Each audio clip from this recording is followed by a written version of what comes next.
उसी क्वालिटी का फर्नीचर जो है वो ये दे सकें। तो उस कमेटी ने ये डिसाइड किया कि ये जो टेंडर है इसको मनसूख कर दें। और वो टेंडर मनसूख हो गया। वो ऐसा नहीं हुआ कि किसी कम पैसे वाले से नहीं लिया और ज़्यादा पैसे वालों से ले लिया। वो पूरा जो प्रोसेस था उसको उन्होंने मनसूख कर दिया सर। उसके बाद 2020 में ये दोबारा टेंडर होता है, नहीं बल्कि 2020 नहीं है, जो अखबार में छपा वो 11/10/2019 को छपा अखबार में।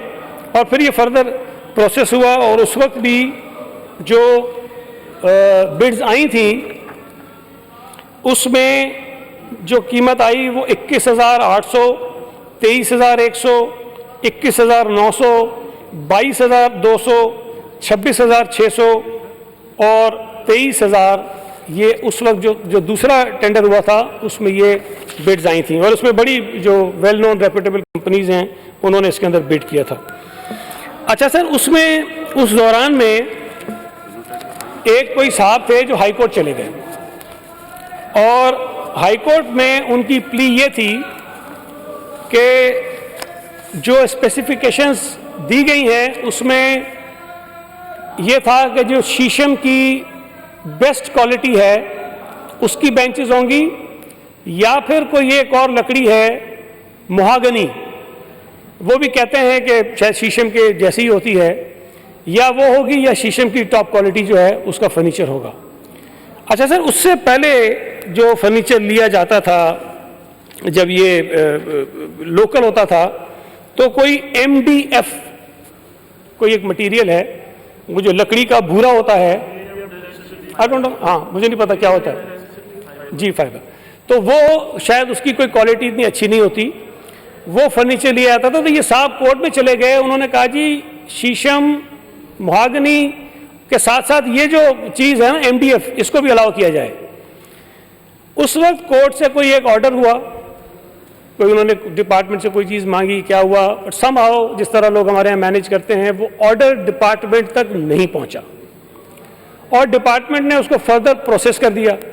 जब डिपार्टमेंट एक स्टेप आगे गया तो वो साहब अदालत में दोबारा गए कंटेम्प्ट में कि जी कोर्ट का ये ऑर्डर था, आपने इनको रोका था, तो उन्होंने मजीद इसको प्रोसेस कर दिया है, लिहाजा कंटेम्प्ट प्रोसीडिंग इनकी शुरू कर दी जाए।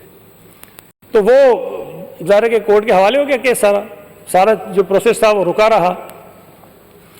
मीनवाइल जस्टिस सलाउद्दीन पंवर साहब जो एजुकेशन के मुतालिक बहुत इंटरेस्ट लेते हैं, बहुत ज़्यादा हेयरिंग करते हैं, बहुत सारी चीज़ों को सुनते हैं, उन्होंने बहुत सारी कमेटीज़ बनाई हुई हैं, उनके अदालत में ये इशू आया और उन्होंने ये कहा कि जी स्कूलों में फर्नीचर नहीं है और बच्चों को मुश्किलात हैं, जो हकीकत है, बात ठीक है, मुश्किलात हैं। तो वहाँ सेक्रेटरी एजुकेशन जो अदालत में मौजूद थे उन्होंने ये बताया कि जी हम तो प्रोक्योरमेंट करना चाहते हैं लेकिन सिंध हाई कोर्ट के ही एक अदालत ने इसको स्टे किया हुआ है, तो अगर आप मेहरबानी करेंगे उस केस को भी सेटल कर लें तो उसके बाद हम आगे बढ़ जाएंगे। जस्टिस सलाउद्दीन पंवर साहब ने ऑर्डर ये दिया कि वो जो फर्नीचर की प्रोक्योरमेंट का जो केस है उसको भी मेरे ही कोर्ट में लगा दिया जाए ताकि मैं उसकी हेयरिंग कर लेता हूँ, मैं उसको सुन लेता हूँ। जस्टिस साहब के पास वो केस आया, उन्होंने उस केस को सुना और वो केस उन्होंने डिस्पोज ऑफ किया और डिपार्टमेंट की जो प्रोक्योरमेंट कमेटी है उसको ये डायरेक्शंस दी कि जो पिटिशनर है उसको आप सुने और अगर उसकी बात में कोई कानूनी बात है, कोई चीज़ है, उसको कंसिडर किया जा सकता है तो करें, वरना फिर कमेटी फैसला कर ले। सर, कमेटी ने उस पिटिशनर को सुना और सुनने के बाद उसकी जो इस्तदा थी उसको एक्सेप्ट नहीं किया और उसको रिजेक्ट कर दिया। सर, ये जो स्टे ख़त्म हुआ था वो ख़त्म हुआ फरवरी 2021 में, फरवरी 2021, शायद मेरा ख्याल है डेट मुझे एग्जैक्ट नहीं याद, लेकिन गालिबन फरवरी 2021 में जब ये स्टे ख़त्म हुआ, फिर उसके बाद ये एप्लीकेंट को सुना और ये सारी चीज़ें जब कमेटी ने पूरी की तो उसके बाद ये जून से पहले ये सारा प्रोसेस मुकम्मल हो नहीं सकता था।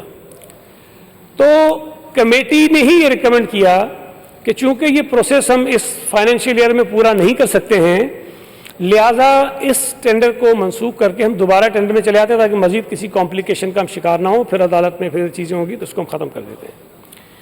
वो जो टेंडर था उसको भी मंसूख कर दिया गया। उसके बाद दोबारा ये जो अभी ज़ेर बहस है, जिस सारे मसले पे बात हो रही है, ये टेंडर जो है ये दोबारा किया गया। मीनवाइल सर, बीच में निसार अहमद सिद्दीकी साहब की कोविड की वजह से डेथ हो गई और वो अल्लाह को प्यारे हो गए।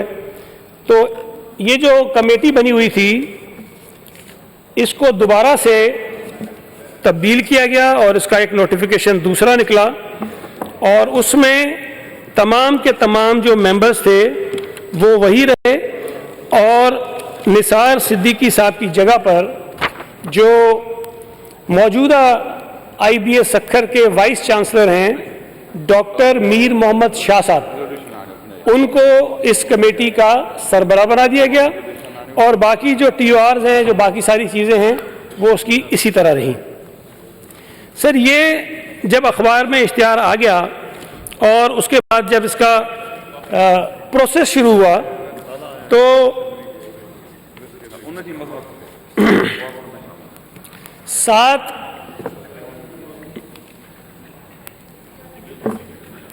7 अप्रैल 2021 को ये ख़त हैं 4।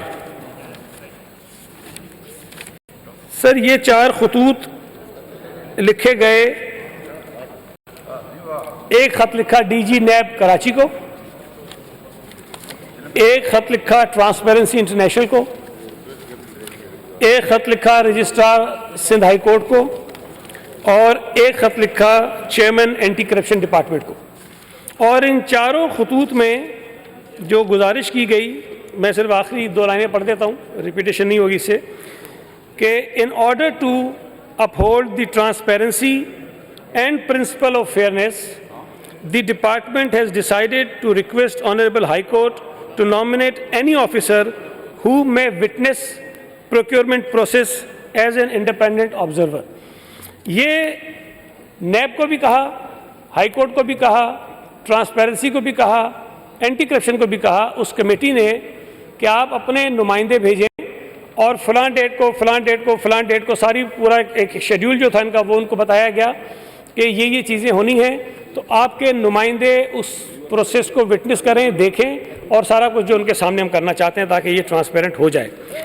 सर बदकिस्मती से इन चारों इदारों ने अपने किसी भी फ़र्द को नॉमिनेट नहीं किया। अच्छा सर, जब ये प्रोक्योरमेंट का प्रोसेस सारा मुकम्मल हुआ उसमें भी मैं ये बता दूं कि सर ये कोई एक टेंडर नहीं है। कमेटी ने मुख्तलिफ इलाकों के जो सिंध के रीजन्स हैं, जो एरियाज़ हैं, उसको तकसीम किया और उन्होंने 10 लॉट्स इसकी बनाई थी। 10 तो 10 लॉट्स की 10 टेंडर होने थे मुख्तलिफ। इन 10 लॉट्स में से 2 लॉट्स तो ऐसे थे जिसमें कोई बिडर इनिशियल स्टेज पर भी किसी ने क्वालिफाई नहीं किया और वो 2 लॉट्स रह गए और वे सिस्टम से बाहर हो गए। बाकी बचे 8 में से भी 3 लॉट्स में जो तमाम स्टेजेस होती हैं उस पर किसी बिडर ने क्वालिफाई नहीं किया और वो 3 टेंडर्स भी मंसूख कर दिए गए।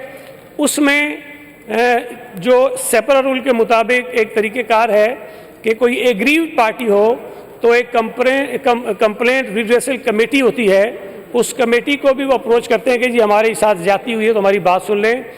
तो वहाँ पर भी दरख्वास्त गई और कंप्लेंट रिड्रेसल कमेटी ने भी उनको सुना और फिर दोबारा कमेटी को भेजा, लेकिन ये हुआ कि 3 दूसरे टेंडर भी जो थे वो मनसूख हो गए, वो भी किसी को नहीं मिले।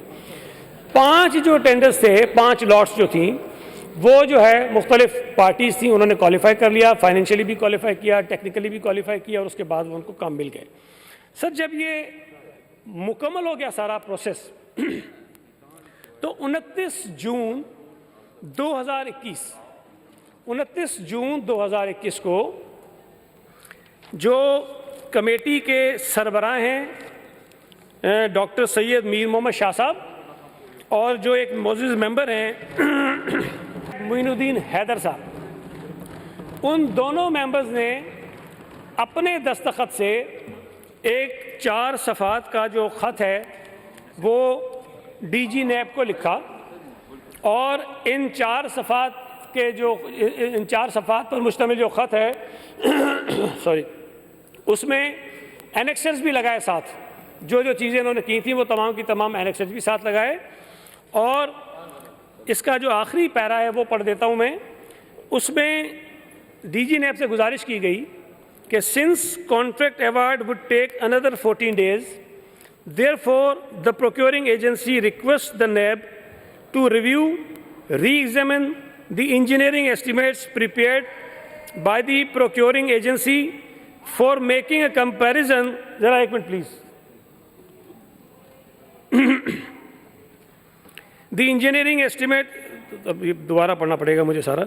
Since contract award would take another 14 days, therefore the procuring agency requests the NAB to review, re-examine the engineering estimates prepared by the procuring agency for making a comparison with the price at which the contracts will be awarded to the 4 technically responsive lowest bidders. The feedback at this stage, sir ये बड़ा important है कि committee उनको कह रही है, the feedback at this stage would help the procuring agency to revert or even annul the procurement process at this stage. After the 14 days period, the procuring agency would assume that as such there is no abnormality observed by the investigating agency with the price for award of the contract against 5 lots mentioned above and would proceed with the contract award. Submitted for review and any further instructions please. जो जवाब नैब देता है 7 जुलाई 2021 को, उसमें नैब ये कहता है कि it is submitted that the process of procurement, review, examination of engineering estimates, award of contract and execution of work services are purely departmental matters which may be carried out in accordance with rules, regulations and SEPRA guidelines. It is further submitted that NAB does not participate, intervene in the procurement process unless complaint on corruption, corrupt practices and misprocurement is received. अब ये तो हैं sir facts जो मैंने आपके सामने इस वक्त रखे। अब ये जो सारा इशू जनरेट हुआ है वो हुआ है ट्रांसपेरेंसी इंटरनेशनल के एक ख़त से जो 13 सितंबर 2021 को चीफ मिनिस्टर सिंध को लिखा गया है। सर इस ख़त में मौजूदा प्रोक्योरमेंट के मुतालिक कोई शिकायत उनके पास नहीं है। नैब को जो ख़त लिखा कमेटी ने, नैब के पास भी इस प्रोक्योरमेंट के मुतालिक कोई शिकायत नहीं है। जो शिकायत गई है ट्रांसपेरेंसी को, एक अजम्पशन है कि जी 2018 में कमेटी बनी, 2019 में जो बिड्स आई थी 5,700 और 6,800 की, जो रिजेक्ट हो गई, मुस्तरद हो गई, मनसूख हो गई, कि जी इतने का फर्नीचर था और अगर आप उसमें 2-3 साल की एस्केलेशन मिला लें तो इतने का होना चाहिए, लिहाजा आप जो पता नहीं 27-28 हज़ार का ले रहे हैं वो बहुत ज़्यादा महंगा ले रहे हैं। चलें, एक कंप्लेंट है, सच्ची है झूठी है जो भी है, ट्रांसपेरेंसी ने सीएम साहब को लिखा है और उनसे ये कहा है कि तहकीकात कराएं। मैं ये समझता हूँ कि चीफ मिनिस्टर साहब को इसके ऊपर तहकीकात बिल्कुल करानी चाहिए और जो हक़ाइक़ हैं, जो फैक्ट्स हैं वो ट्रांसपेरेंसी को भी कन्वे कर दें और लोगों से भी शेयर कर लें, हाउस से भी शेयर कर लें ताकि सबके सामने आ जाएं। लेकिन इसमें दिलचस्प बात यह है कि इस खत में ये जो लिखा है ट्रांसपेरेंसी ने खुद सर इसके दूसरे पेज पे जो पैरा नंबर 2 इनका है उसकी आखिरी लाइन क्या है? वो कहते हैं कि representative of the transparency Pakistan was also included as observer in the evaluation committee. भाई हम ये कह रहे हैं कि ये प्रोसेस हो रहा है प्रोक्योरमेंट का, ट्रांसपेरेंसी का नुमाइंदा एग्जीक्यूटिव डायरेक्टर कमेटी का मेंबर है, शुरू में 1-2 मीटिंग्स में आते हैं फिर उसके बाद आना छोड़ देते हैं। जब कमेटी ने काम शुरू किया तो नैब को लिखा, हाई कोर्ट को लिखा, ट्रांसपेरेंसी को लिखा, एंटी करप्शन को लिखा कि भाई आ जाओ, आके बैठ के देखो कि जो प्रोसेस हम कर रहे हैं प्रोक्योरमेंट का उसकी निगरानी करो, मॉनिटरिंग करो, ऑब्जर्वेशन तो अपनी कि कहाँ गलती कर रहे हैं, कहाँ कुछ कर रहे हैं। जब मुकम्मल हो जाता है तो नैब को भेजते हैं सारी चीज़ें कि भाई ये सारी चीज़ें आपके पास हैं, कॉस्ट भी देख लो, एस्टिमेट भी देख लो, प्रोसेस भी देख लो, अगर कोई चीज़ गलत है तो बताओ, हम इसको रोक देते हैं, ख़त्म कर देते हैं, मनसूख कर देते हैं। सर मुझे ये बताया जाए कि जो पूरा प्रोसीजर मैंने बयान किया है, इसमें मजीद ट्रांसपेरेंसी लाने के लिए और हमें क्या करना चाहिए। कोई राय दे दे हाउस। ये बात भी जहन में रखें कि कोई भी अमल प्रोक्योरमेंट का ना वजीर, ना चीफ मिनिस्टर, ना सेक्रेटरी, ना कमेटी अपनी मर्जी से कर सकती है। सेपरा के रूल्स हैं जिसको आपने फॉलो करना है, और सेपरा में भी कोई कंप्लेंट नहीं है जब ये सारा कुछ हुआ है।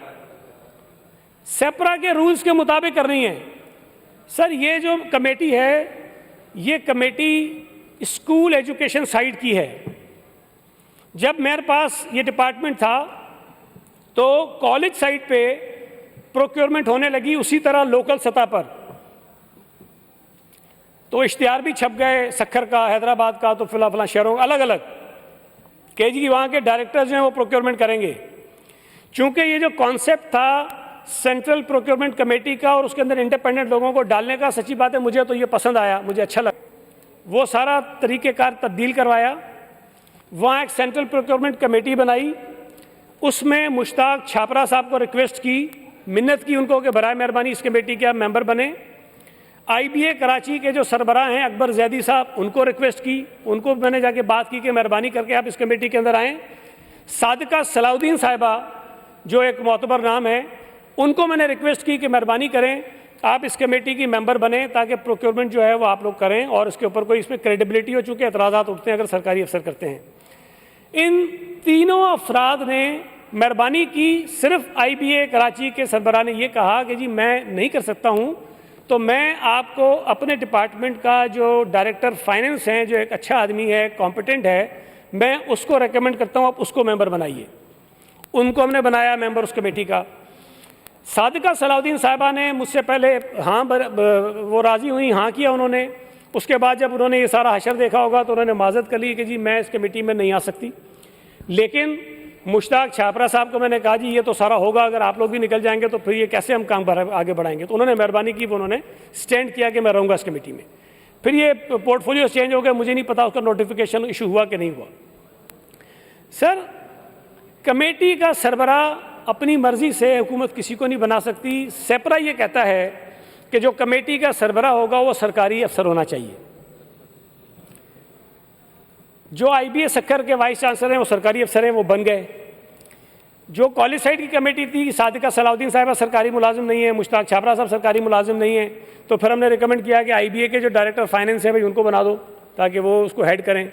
और बाकी भी सेपरा ये भी कहती है कि जिस डिपार्टमेंट की प्रोक्योरमेंट होनी होगी उस डिपार्टमेंट के इतने लोग होंगे और इतने लोग दीगर डिपार्टमेंट्स के होंगे।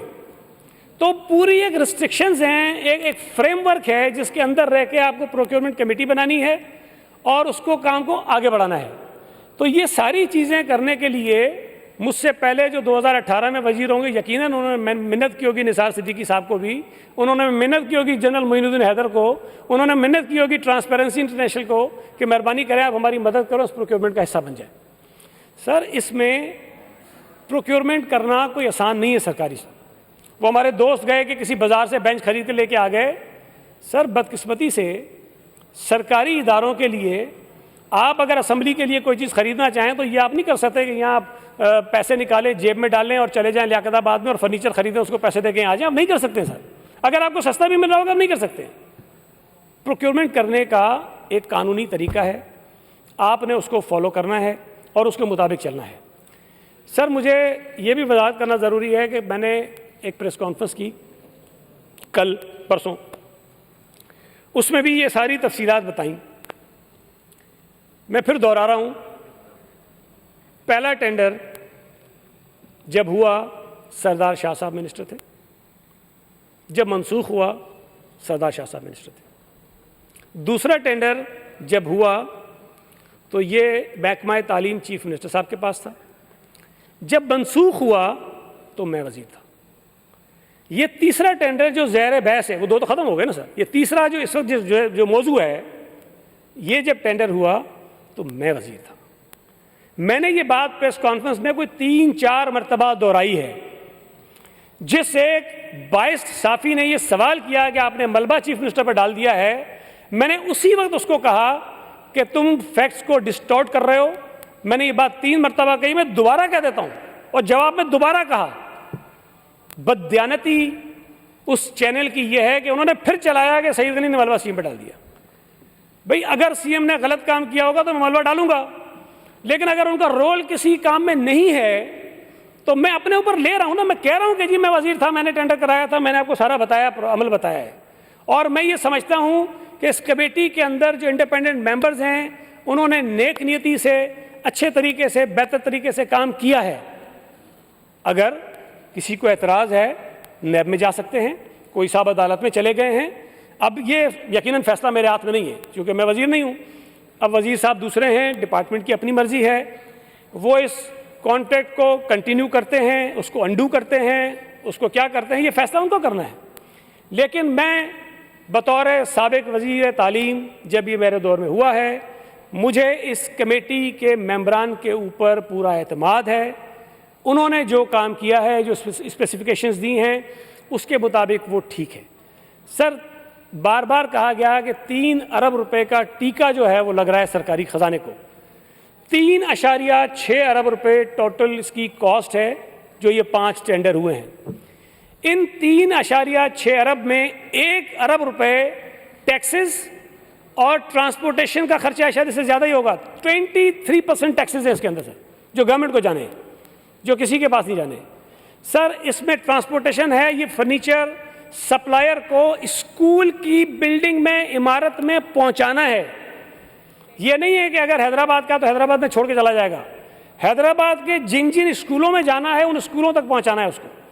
अगर थरपारकर में है तो थरपारकर के स्कूलों में पहुंचाना है, कंबर शहदादकोट का है तो उनके स्कूलों में पहुंचाना है। तो ये तमाम का तमाम फर्नीचर वहाँ तक जाना है। इसमें ट्रांसपोर्टेशन है, इसमें इंश्योरेंस है और इसमें कोई 1 रुपये की एडवांस पेमेंट नहीं है सर। जिसको कॉन्ट्रैक्ट मिला है उनकी कोई एडवांस पेमेंट नहीं है।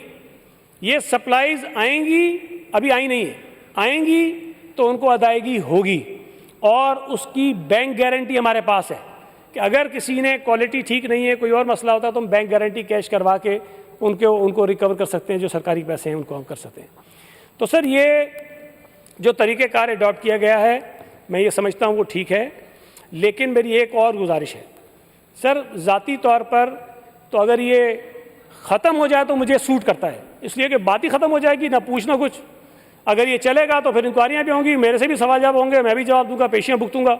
ज़ाती तौर पे तो मुझे सूट करता है कि ये टेंडर ख़त्म हो जाना चाहिए, नुकसान होगा।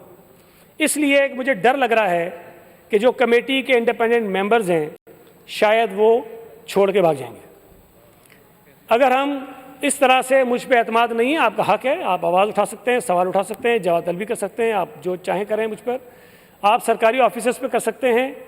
क्योंकि हमने तो ये काम करना है, मैं वजीर नहीं हूँ, सदाशाह वजीर है, उसने काम बढ़ाना है आगे, उस पर भी सवाल होंगे, लेकिन करेगा वो, जिम्मेदारी है कि फर्नीचर देना है। लेकिन सरकारी जो प्राइवेट मेंबर्स हैं वो हमारे नौकर नहीं हैं, हमारे पाबंद नहीं हैं। कल को वो कह देंगे हम इस कमेटी में नहीं आते, कुछ नहीं कर सकते हमको। तो मेरी गुजारिश ये है कि आप पहले इसकी जामे तहकीकात करें, एक एक चीज़ को देखें। सिर्फ हवाई और सुनी सुनाई बातों पे नहीं जाना चाहिए कि जी सेपरा पे ये नहीं है, वो नहीं है। भाई आप पूरे अमल को देखिए, आप नैब को दे दीजिए दरख्वास्त, आप एंटी करप्शन को दे दीजिए दरख्वास्त, आप बोर्ड डिपार्टमेंट्स को दे दीजिए, इसको चेक करवाइए। लेकिन कम से कम अगर एक काम एक इंडिपेंडेंट कमेटी ने किया है, और सर ये मैं आपको बता रहा हूँ, आप कमेटी के किसी मेंबर से, ताल्लुकात होंगे किसी न किसी के, ऑपोजिशन जितने भी हैं सबसे होंगे, किसी मेंबर से जाकर ये पूछ लें कि वो ये कहे कि जी मिनिस्टर ने मुझे फ़ोन किया था और मुझे कहा कि जी आपने इस टेंडर में ऐसे करना है, स्पेसिफिकेशन ये रखनी है, टेंडर फलां कंपनी को देना है, या इसको इस तरह मैनिपुलेट करना है। अगर कोई एक मेंबर आपको कह जाए ये कि जी मिनिस्टर साहब ने खुद कहा या मैसेज भेजा था, तो जो सज़ा ये असम्बली देना चाहेगी मैं उस सज़ा को लेने के लिए तैयार हूँ। लेकिन हमें कम से कम चीज़ों को आगे बढ़ देना चाहिए। 3 मरतबा ये टेंडर कैंसिल हुआ है, 8 साल से प्रोक्योरमेंट नहीं हुई है, फर्नीचर स्कूलों में नहीं है, बच्चे तकलीफ में है।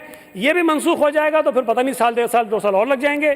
तो मेरी गुजारिश है कि हमें सिर्फ पॉलिटिकल पॉइंट स्कोरिंग करने के लिए, अपनी जो जज्बाती तकरीरें हैं किसी को तनकीद का निशाना बनाने के लिए, मुझे उससे कोई एतराज़ नहीं, आप करें। लेकिन इसका जो दूसरा पहलू है हमें वो भी ज़रूर देखना चाहिए कि इसका नुकसान जो है वो बच्चों को होगा, स्कूलों को होगा, तालीम को होगा, ये चीज़ें आगे बढ़ेंगी नहीं। सर बहुत बहुत शुक्रिया सर।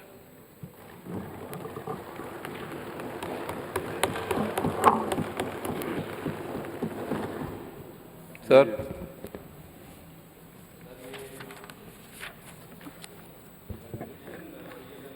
के हवाले से जो मैंने दरख्वास्त की थी आप लोग जॉइंटली करने वाले थे, जॉइंटली अगर सर बिल्कुल ये इंपॉर्टेंट रेजोल्यूशन है। मैं रिक्वेस्ट करूंगा कि ये बिजनेस बिल पिछले 3-4 दिनों से कंटिन्यूस लग रहे हैं ऑर्डर ऑफ द डे में,